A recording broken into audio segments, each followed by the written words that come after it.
On June 12, 2025, Israel reportedly launched a targeted strike on Iranian nuclear facilities in Natanz and Fordow.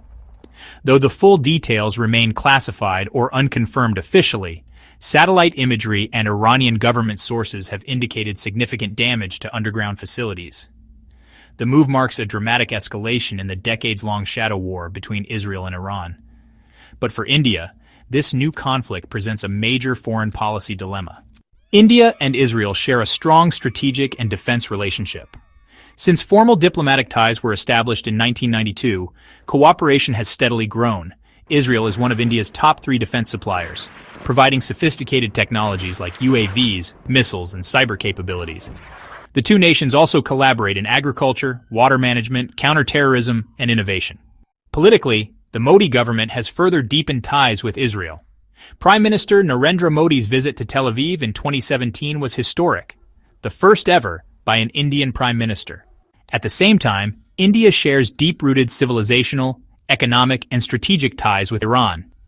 India depends on Iran for access to Central Asia and Afghanistan via the Chabahar port, a project India has heavily invested in to bypass Pakistan.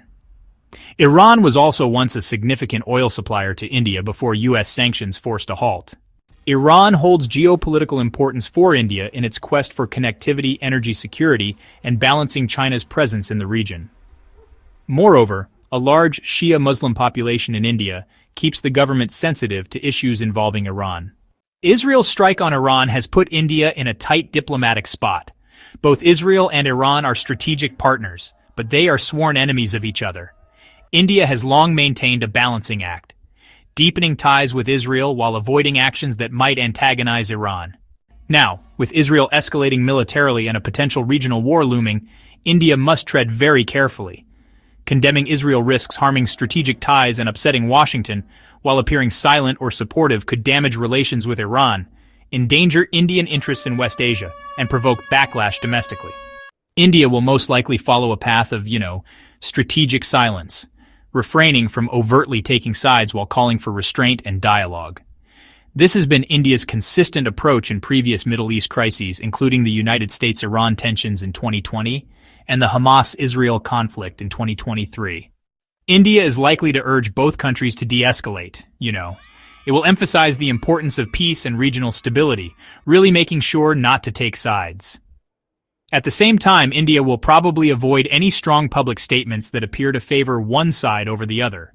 Instead, it will work quietly with international partners to manage the fallout, and of course, protect Indian interests in the region. So, let's talk about the risks and concerns for India. First, oil prices and economic impact. Any escalation in the Persian Gulf could disrupt oil supplies and, honestly, spike prices, which would hurt India's economy. Second, the Indian diaspora in the Gulf, over 8 million Indians live and work in the Middle East. A full-scale conflict could really put their safety at risk. And third, potential Chabahar project setbacks. If Iran retaliates or descends into instability, India's investments in Chabahar and Central Asia connectivity could definitely suffer. In summary, Israel's airstrike on Iran's nuclear sites is not just a regional issue. It reverberates across the globe, and India finds itself at the crossroads. Maintaining balance without compromising on core interests will be India's biggest foreign policy test in this new phase of West Asian tensions. Diplomacy, pragmatism, and, strategic silence may be India's best tools in navigating the storm. If you found this video insightful, give it a thumbs up and subscribe. See you in the next one.